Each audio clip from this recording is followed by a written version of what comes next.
ಬೈತೀರ ಅಂತ ಗೊತ್ತಾ, ಆದ್ರೂ ವಿಧಿಲ್ದಲ್ಲೇ ಫೋನ್ ಮಾಡಿದೀವಿ. ಇಲ್ಲಿ ಏರ್ಪೋರ್ಟ್ ಅಲ್ಲಿ ಸ್ಟ್ರೈಕ್ ಮಾಡ್ತಿದ್ವಿ. ಅವರು ಪೊಲೀಸ್ ಅವ್ರು ಬಂದು ಏಕಾಏಕಿ ಹೊಡೆದು ಲಾಠಿ ಚಾರ್ಜ್ ಮಾಡಿ ತಲೆ ಬುಡ್ಡೆ ಎಲ್ಲ ಓಪನ್ ಆಗ್ಬಿಟ್ಟಿದೆ ಡ್ರೈವರ್ ಗಳಿಗೆ.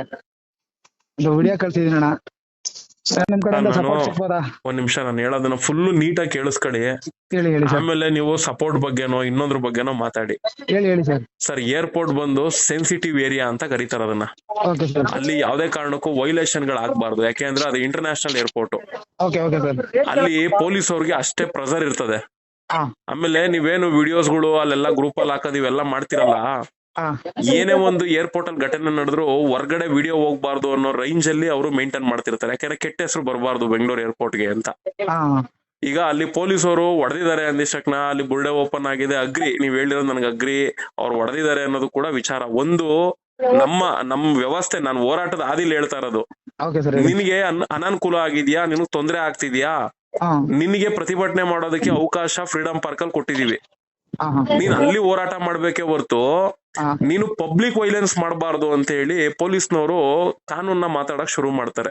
ಓಕೆ ಓಕೆ ಸರ್, ಯಾಕೆಂದ್ರೆ ಅವ್ರಿಗೆ ಅಧಿಕಾರ ಕೈಯಲ್ಲಿದೆ, ಪೊಲೀಸ್ನವ್ರ ಕೈಯಲ್ಲಿ ಓಕೆ ಓಕೆ ಅಧಿಕಾರ ಕೈಯಲ್ಲಿದ್ದಾಗ ಕಾನೂನು ಅವ್ರ ಅನುಕೂಲಕ್ಕೆ ತಕ್ಕಂತೆ ಅವರು ಯಾವ ರೀತಿ ಬೇಕಾದ್ರೂ ನಮ್ಮ ಮೇಲೆ ಮಾತಾಡ್ತಾರೆ. ಹಾ ಅಲ್ಲಿ ಬಂದಾಗ ಪೊಲೀಸ್ನವ್ರನ್ನ ನೀವು ಹೊಡೆದಿರೋ ತಪ್ಪು ಅಗ್ರಿ, ನಾವ್ ಅದನ್ನೆಲ್ಲ ಅವ್ರನ್ನ ಪ್ರಶ್ನೆ ಮಾಡಿ ಕೇಳ್ಬೋದು. ಹಾ ಆದ್ರೆ ಅವ್ರ ಕಾನೂನ್ ಪ್ರಕಾರ ಲಾ ಪಾಯಿಂಟ್ ಹಾಕೊಂಡ್ ನಿಂತ್ಕೊಂಡ್ರು ಅಂದ್ರೆ ನಾವು ಕೂಡ ಉತ್ತರ ಕೊಡಕ್ ಆಗಲ್ಲ ಅವ್ರಿಗೆ. ಈಗ ನಾನ್ ನಿಮ್ಗೆ ಹೇಳೋದ್ ಇಷ್ಟೇ, ನೀವು ಓಲಾ ಊಬರ್, ನಾನು ಯಾಕೆಂದ್ರೆ ನಾವ್ ಬಿಟ್ಬಿಟ್ಟಿದೀನಿ. ಈಗ ಓಲಾ ಊಬರ್ ರ್ಯಾಪಿಡೋ ನಮ್ಮ ಯಾತ್ರಿ ಇವ್ರು ಸರಿ ಇಲ್ಲ ಅಂದಾಗ ಈಗ ನಮ್ಗೊಂದ್ ಪರ್ಯಾಯ ಮಾರ್ಗ ಇದೆ ಅಂದ್ಮೇಲೆ ನಾವ್ ಯಾಕೆ ಬ್ರದರ್ ಅವ್ರ ಹಿಂದೆ ಹೋಗಿ ಸಾಯ್ಬೇಕು? ಹೌದು ಸರ್, ಬಟ್ ಇವತ್ತು ಏನಂದ್ರೆ ಇಲ್ಲಿ ರೇಟ್ ವಿಷಯವಾಗಿ ಸ್ಟ್ರೈಕ್ ಮಾಡ್ತಿದ್ವಿ. ಬ್ಯಾಡ್ರಿ, ನಿಮ್ಗೆ ಇವಾಗ ಮೀಟರ್ ಹಾಕೊಂಡ್ ದುಡೀರಿ, ಯಾಕ್ರಿ ನಿಮ್ಗೆ ರೇಟು ರೇಟು ರೇಟು ಅಂತ ಅವ್ರಿಂದ ಬಿದ್ದು ಒದ್ದಾಡ್ತಿದ್ದೀರಾ? ಅಲ್ಲ, ನೀ ಕಾಮನ್ ಆಗಿ ಥಿಂಕ್ ಮಾಡೋಣ. ಈಗ ಅವ್ರ ರೇಟ್ ಕೊಡಲ್ಲ ಅಪ್ಪ, ಅವ್ರು ಹೇಳ್ತಾರೆ. ಈಗ ಟ್ರಾನ್ಸ್ಪೋರ್ಟ್ ಅಧಿಕಾರಿಗಳು ಕೂಡ ಅವ್ರನ್ನ ಏನು ಮಾಡಕ್ ಆಗ್ತಾ ಇಲ್ಲ. ಈಗ ಅವ್ನು ಹೇಳ್ತಾನೆ, ನೋಡಪ್ಪ ನಾನ್ ಸರಿ ಇಲ್ಲ ಗುರು, ನಾನ್ ಮೋಸ್ಗಾರ, ನನ್ನ ಹತ್ರ ನೀವ್ ಯಾಕೆ ಬರ್ತೀರಾ? ಈಗ ಅವ್ನ ಏನಾದ್ರೂ ನಿಮಗ್ ತೊಂದರೆ ಕೊಡ್ತಾನ? ಬೆಳಗ್ಗೆ ಎದ್ದು ನೀವು ಡ್ಯೂಟಿ ಮಾಡ್ಲಿಲ್ಲ ಅಂದ್ರೆ ನಿಮ್ ಮೇಲೆ ಕೇಸ್ ಹಾಕ್ತೀನಿ ಅಂತ ಏನಾದ್ರು ತೊಂದರೆ ಕೊಡ್ತಾನ? ಇಲ್ಲ ಸರ್. ಹಂಗಿಲ್ಲ ಅಂದ್ಮೇಲೆ ಅವ್ನ್ ಸರಿ ಇಲ್ಲ ಅಂದ್ಮೇಲೆ ನಾವ್ ಯಾಕ್ರಿ ಅವನ ಹತ್ರಕ್ ಹೋಗ್ಬೇಕು? ಈಗ ಹೊಡೆದಿ ಇಲ್ಲಿ ಒಂದು ಹಾನಿ ಆಗೈತೆ ಅಣ್ಣ. ಅಗ್ರಿ. ಈಗ ಅವ್ರ ಯಾರೋ ಇನ್ನೊಬ್ರು ಬರ್ತಾರ ನೋಡ್ರಿ ಮಾತಾಡಕ್ಕೆ, ಹೊಡೆದವ್ರೆ, ನಾನು ಇಲ್ಲ ಅಂತ ಹೇಳಲ್ಲ. ಪೊಲೀಸರು ಹೊಡೆದಿರೋದ್ರಿಂದ ನೀವು ಅವ್ರ ಮೇಲೆ ಕಂಪ್ಲೇಂಟ್ ಕೊಡ್ಬೋದು, ಪೊಲೀಸರು ಅದಕ್ಕೆ ರಿಟರ್ನ್ ಕಂಪ್ಲೇಂಟ್ ಹಾಕೊಂತಾರೆ, ಏನೋ ಒಂದ್ ಆಗ್ತದೆ, ಟ್ರೀಟ್ಮೆಂಟ್ ತಗೊಂತೀರಾ. ಆದ್ರೆ ನೀವು ಅಲ್ಲಿ ಫಸ್ಟ್ ಆಫ್ ಆಲ್ ಅಲ್ಲಿ ಆ ತರ ದೊಂಬಿ ಸೇರೋದೇ ತಪ್ಪು. ನಿಮ್ಗೆ ಏನೇ ಅನ್ಯಾಯ ಆಗಿದ್ರು ನೀನ್ ಪ್ರತಿಭಟನೆ ಮಾಡ್ಬೇಕಾಗಿರೋದು ಫ್ರೀಡಂ ಪಾರ್ಕ್ ಅಲ್ಲಿ ಅಂತಾರೆ. ಇದಕ್ಕೊಂದು ಯಾವ್ದಾದ್ರು ಒಂದು ಏನು ಸಿಗಲ್ರಿ. ನೋಡ್ರಿ, ಅಲ್ಲಿ ಬಂದು ನಾನ್ ನಿಮ್ಗಳ ಜೊತೆ ನಿಂತ್ಕೊಂಡು ಒಂದೆರಡು ಮಾತಾಡ ಬರ್ಬೋದೇ ಹೊರ್ತು ನಿಮ್ ಸಮಸ್ಯೆಗೆ ಪರಿಹಾರ ಬೇಕಷ್ಟೇ. ಅಣ್ಣ ಈಗ ಹೊಡೆದಿರೋ ಒಂದ್ ಕತೆ ಏನಣ್ಣ? ಈಗ ಹಿಂಗಾಗಿರೋದ್ ಏನ್ ಮಾಡೋದು? ಒಂದು ಅಣ್ಣ ನೋಡು, ಒಂದ್ ನಿಮಿಷ ಇರಿ. ಅಲ್ಲಿ ಯಾರು ಹೊಡೆದಿದಾರಲ್ಲ, ಪೊಲೀಸರು ಯಾರೋ ಹೊಡೆದಿದ್ದಾರೆ ಅಂದ್ರಲ್ಲ, ವಧೆ ತಿಂದಿರುವಂತ ವ್ಯಕ್ತಿ ಆಸ್ಪತ್ರೆಗೆ ಹೋಗಿ ಟ್ರೀಟ್ಮೆಂಟ್ ತಗೊಂಡು ಮೆಡಿಕಲ್ ಮಾಡಿಸಿ ಹೊಡೆದಿರುವಂತ ಪೊಲೀಸವ್ರ ಮೇಲೆ ಕಂಪ್ಲೇಂಟ್ ಕೊಡಿ. ಆ ಕಂಪ್ಲೇಂಟ್ ನ ಪೊಲೀಸ್ನವ್ರು ತಗೊಂಡು ಮತ್ತೆ ಅವ್ರೇನು ಸುಮ್ನೆ ಇರಲ್ಲ. ಯಾಕೆಂದ್ರೆ ಅವ್ರು ನಿಮ್ ಮೇಲೆ ಯಾವ ತರ ರಿಟರ್ನ್ ಕಂಪ್ಲೇಂಟ್ ಮಾಡ್ಬೇಕು ಅವ್ರು ಮಾಡೇ ಮಾಡ್ತಾರೆ, ಯಾಕಂದ್ರೆ ಅವ್ರ ಕೈಯಲ್ಲಿ ಅಧಿಕಾರ ಇದೆ. ಅದನ್ನ ನಾನು ಫೇಸ್ ಮಾಡ್ತೀನಿ ಬಿಡಿ ಸರ್ ಅನ್ನೋ ತರ ಇದ್ರೆ ಅಗ್ರಿ ಗುರು, ಏನಾದ್ರು ಮಾಡ್ಬೋದು. ನಮ್ ಡ್ರೈವರ್ಗಳ ಮನಸ್ಥಿತಿ ಏನ್ ಗೊತ್ತಾ? ನಿನ್ ಮೇಲೆ ಕಂಪ್ಲೇಂಟ್ ಆಗ್ತದಂತೆ, ನಿನ್ ಮೇಲೆ ಹಂಗಾಗುತ್ತಂತೆ ಹಿಂಗಾಗುತ್ತಂತೆ ಅಂದಿಷ್ಟಕ್ಕೆ ಅವ್ನು ಆಟೋಮೆಟಿಕ್ಲಿ ಇಂಜರ್ದ್ ಬಿಡ್ತಾನೆ, ನನ್ಗೆ ಯಾಕೆ ಬೇಕು ಬಿಡಪ್ಪ ಇದು ಅಂತ. ಆಮೇಲೆ ನೀವ್ ಯಾರಲ್ಲೆಲ್ಲ ನಿಂತ್ಕೊಂಡು ಸಪೋರ್ಟ್ ಹೋಗ್ತಿರಲ್ಲ, ಅವ್ರ ಮೇಲೆ ಒಂದ್, ಇವ್ರ ಮೇಲೆ ಒಂದ್, ಅವ್ರ ಮೇಲೆ ಒಂದ್ ಕೇಸ್ ಹಾಕ್ರಿ ಅಂತ ನಾರ್ಮಲ್ ಆಗಿ ಹೇಳ್ತಾರೆ ಪೊಲೀಸರು. ಅದ ಆಮೇಲೆ ಏನೋ ಒಂದ್ ವಾದ ವಿವಾದ ಮಾಡೋದು. ನಮ್ ಮೇಲೆ ಯಾಕೆ ಗುರು ಕೇಸು ಅನ್ಕೊಂಡ್ ನಮ್ಮವರು ಕೂಡ ನೂಟ್ಲಾಗ್ತಾರೆ. ನಾನ್ ನಿಮ್ಗೆ ವಾಸ್ತವ ಹೇಳ್ತಾ ಇರೋದು. ಜೀವನನೇ ಎಷ್ಟು ಗುರುನ ಏನು ಏನು ಇಲ್ಲಪ್ಪ, ನೀವ್ ಅನ್ಕೊಂತಿರೋ ತಪ್ಪು. ಜೀವನ ಐತೆ, ನೀವು ಬೇಡದೇ ಇರೋ ವಿಚಾರಕ್ಕೆ ಹೋಗಿ ಜೀವನ ಹಾಳು ಮಾಡ್ಕೊಂತಿದ್ದೀರಾ.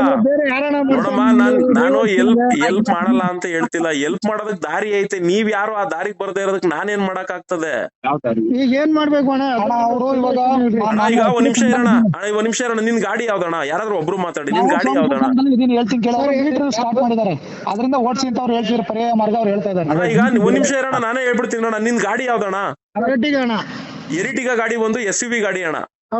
ನಿನ್ ಗಾಡಿಗೆ 28 ರೂಪಾಯಿ ಕೊಡ್ಬೇಕು ಕಿಲೋಮೀಟರ್ಗೆ. ಹೌದು ಅಣ್ಣ, ಆ 28 ರೂಪಾಯಿ ನೀನ್ ಮೀಟರ್ ಹಾಕೊಂಡ್ ದುಡಿತೀನಿ ಅಂದ್ರೆ ಬಾರಣ್ಣ ಕೊಡಿಸ್ತೀನಿ. ಅವ್ರಣ್ಣ ದುಡಿತಿರೋರು, ಈಗ ಕಳ್ಸಿದೀನಿ ನೋಡು. ಕಮ್ಮಿ ಅಂದ್ರೆ ಈಗ 5-6 ಜನ ಬರ್ತಾರೆ ನಿಮ್ ಜಾಗಕ್ಕೆ. ಇವಾಗ ಮೀಟರ್ ಹಾಕೊಂಡಿರೋ ಅಂತ ಕ್ಯಾಬ್ಗಳೇ ಬರ್ತಾವ್ ನೋಡ್ರಿ, ಈಗ ನಿಮ್ ಹತ್ರಕ್ ಬರ್ತಾರ ನೋಡ್ರಿ ಅಲ್ಲಿಗೆ.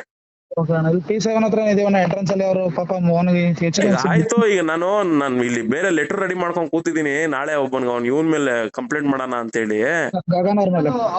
ಈಗ ನೀವು ನೋಡ್ತಾ ಇದೀರಲ್ಲ ಸೋಷಿಯಲ್ ಮೀಡಿಯಾ, ಹೌದು ಸರ್. ನೋಡಿ ನೆನ್ನೆನು ನಾನು ಆಡಿಯೋ ಕ್ಲಿಪ್ ಹಾಕಿದೀನಿ ಅಲ್ಲಿರೋ ಡ್ರೈವರ್ಗೆ, ಯಾರು ಹೋಗ್ಬೇಡ್ರಯ್ಯ, ಹೋಗೋದ್ರಿಂದ ಏನು ಉಪಯೋಗ ಇಲ್ಲ. ನೋಡ್ರಿ ನಮ್ ಡ್ರೈವರ್ಗಳ ಮನಸ್ಥಿತಿ ಏನಾಗ್ಬಿಟ್ಟಿದೆ ಅಂದ್ರೆ, ಇಲ್ಲಿ ಅನ್ನ ಸಿಕ್ತೈತೆ, ನಿಮ್ ಗಾಡಿಗೆ ತಕ್ಕನಂಗೆ ರೇಟ್ ಐತೆ, ಬರ್ರಯ್ಯ ಅಂದ್ರೆ ನೀವ್ ಯಾರು ಬರಕ್ ರೆಡಿ ಇಲ್ಲ. ನಾವ್ ಏನ್ ಮಾಡೋಣ ಹೇಳ್ಗುರು? ನೀವ್ ಓಲಾ ಊಬರ್ ರ್ಯಾಪಿಡೋ ನಮ್ಮ ಯಾತ್ರಿ ಅನ್ಕೊಂಡೆ ಹೋಯ್ತೀರಾ, ನೀವ್ ಹೋಗ್ರಿ ಹೋಗ್ಬೇಡ ಅಂತ ಹೇಳಲ್ಲ. ಅಲ್ಲಿ ಆನ್ ಮಾಡ್ರಿ, ಅಲ್ಲಿ ಬರೋ ಕಸ್ಟಮರ್ ಮೀಟರ್ ಕನ್ವರ್ಟ್ ಮಾಡ್ಕೊಳ್ಳಿ. ಹೌದು ಸರ್, ನೀವ್ ಹೇಳೋದು ನಿಜ. ಬಟ್ ಇವಾಗ ಒಂದು ಅಚಾತುರ್ಯ ನಡೆದೋಗಿದೆಯಲ್ಲ ಸರ್, ಸ್ವಲ್ಪ ಬ್ರದರ್ ನೋಡ್ರಿ ಆಗಿದೆ, ನಾನು ಇಲ್ಲ ಅಂತ ಹೇಳ್ತಿಲ್ಲ. ಅಲ್ಲಿ ಯಾರೋ ಬೇರೆ ರೌಡಿಗಳೋ ಇಲ್ಲ ಇನ್ಯಾರೋ ಅಲ್ಲಿರೋ ಲೋಕಲ್ ಅವರು ಯಾರೋ ಹೊಡೆದವ್ರೆ ಅಂದ್ರೆ ಹೇಳಿ.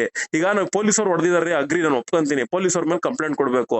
ಆ ಕಂಪ್ಲೇಂಟ್ ಕೊಡೋ ವ್ಯಕ್ತಿ ಮೇಲೆ ರಿಟರ್ನ್ ಕಂಪ್ಲೇಂಟ್ ಆಗ್ತದೆ ಅಂದ್ರೆ ಅವನೇ ಎದ್ರಕಂತಾನ್ರಿ, ಬರಲ್ಲ ಮುಂದಕ್ಕೆ. ಈಗ ಏನ್ ಮಾಡ್ಬೇಕು ಸರ್? ಏನು ಇಲ್ಲ. ಈಗ ಇನ್ಸ್ಪೆಕ್ಟರ್ ಏನ್ ಹೇಳಿದ್ರು ಈಗ ನಿಮ್ಗೆ? ಅಲ್ಲಿ ಯಾರು ಇಲ್ಲ ಸರ್, ಎಲ್ಲಾರನ್ನು ಓಡಿಸ್ಬಿಟ್ರು. ಈ ಹುಡುಗ ಪಾಪ ಬಿದ್ದೋಗಿದ್ದ, ಎದ್ಕೊ ಬಂದಿದೀವಿ. ಈಗ ನೋಡಮ್ಮ, ಅದು ಸೆನ್ಸಿಟಿವ್ ಏರಿಯಾ.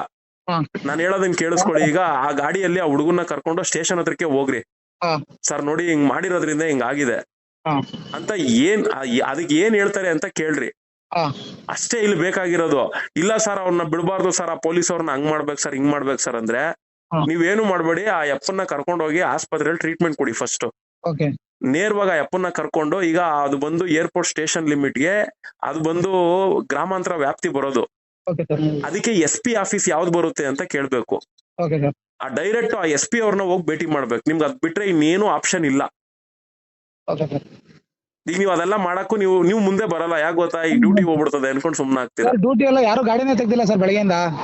ಪ್ರಯೋಜನ ಏನ್ರಿ? ಇಲ್ಲಿ ಸಂಪಾದನೆ ಆಗೋ ಕಡೆ ಬಿಟ್ಬಿಟ್ಟು ಆಗದೆ ಇರೋ ಕಡೆ ಹೋಗಿ ನಿಂತ್ಕೊಂಡು ಸಂಪಾದನೆ ಹಾಳು ಮಾಡ್ಕೊಂತಿದೀರಾ. ನೀವು ಒದೆನೂ ಕೂಡ ತಿಂತಾ ಇದೀರಾ. ಇದು ಯಾವ್ದ್ರಿ ಹಣೆ ಬರ? ಹಾಸ್ಪಿಟ್ಲಿಗೆ ಹಾಕ್ಬಿಟ್ಟು ಫೋನ್ ಮಾಡ್ತಾರೆ ಸರ್. ಅಲ್ರಿ, ಈಗ ನೀವು ಗಾಡಿ ಯಾವ್ದೋ ಎರಿಟಿಗ ಅಲ್ವಾ, 13 ಲಕ್ಷ ಲೈಫ್ ಟೈಮ್ ಟ್ಯಾಕ್ಸ್ ಎಲ್ಲ ಸೇರಿದ್ರೆ 13 ಲಕ್ಷ ರೂಪಾಯಿ ಕೊಟ್ಟು ಕಾರ್ ತಗೊಳಕ್ ಆಯ್ತದೆ. ಒಂದ್ 5-6 ಸಾವಿರ ರೂಪಾಯಿ ಖರ್ಚು ಮಾಡಿ ಒಂದ್ ಮೀಟರ್ ಹಾಕೊಂಡು ದುಡಿಯಕ್ ಆಗಲ್ವೇನ್ರಿ? ದುಡಿಬಹುದು ಸರ್. ಅದೇ GPS ಪ್ಯಾನಿಕ್ ಬಟನ್ಗೆ 12-13 ಸಾವಿರ ಕೊಡ್ತೀರಾ. ಪ್ರಯೋಜನಕ್ಕೆ ಬರ್ದಿಲ್ದಿರೋದಕ್ಕೆ. ಅನ್ನ ಸಿಗೋದು ಮೀಟರ್ಗೆ ಹಾಕ್ಸ್ಕೊಳಕ್ಕೆ ನೀವು ಹಿಂದೆ ಮುಂದೆ ನೀವೆಲ್ಲ ಮೀಟರ್ ಹಾಕೊಂಡು ಆನ್ಲೈನ್ ಬರ್ರಿ. ಯಾಕ್ರಿ ಓಲಾ ಊಬರ್ ಹತ್ರಕ್ಕೆ ಹೋಗ್ತೀರಾ? ರೇ, ನಿಮ್ ಜೊತೆ ನಾನು ಇರ್ತೀನಿ ಬರ್ರಿ. ನಾನು ನನ್ ಗಾಡಿಗೆ ಮೀಟರ್ ಹಾಕ್ಸ್ಕೊಂಡು ನಿಮ್ ಜೊತೆ ನಾನು ಸ್ಟೇರಿಂಗ್ ಹಿಡಿದು ಕೂತ್ಕೊಂತೀನಿ. ಬರ್ತಾರ ನೋಡಿ, ನಮ್ಮವ್ರು ಬರ್ತಾರಲ್ಲ. ಎಲ್ಲಿ ಕಳಿಸ್ಕೊಡ್ಬೇಕು? ಪಾರ್ಕಿಂಗ್ ಒಳಗಡೆ ಹೋಗ್ತೀವಲ್ಲ ಅಲ್ಲಿ ಎಂಟ್ರೆನ್ಸ್. ಈಗ ಅಲ್ಲಿ ಕಿರಣ್ ಅನ್ಬಿಟ್ಟು ಒಂದ್ 4-5 ಜನ ಬರ್ತಾರ ನೋಡಿ, ಕಳಿಸ್ತೀನಿ. ಈಗ್ಲೇ ಅಲ್ಲ ಆನ್ ದ ವೇ ಇದಾರೆ, ಬರ್ತಾ ಇದಾರೆ ಈಗ. ಇಲ್ಲ ಒಂದ್ ನಿಮಿಷ ಹಂಗೆ ಲೈನ್ ಅಲ್ಲಿರಿ. ಹೊಡೆದಿರೋದು ವಿಡಿಯೋ ಮಾಡಿಲ್ಲ.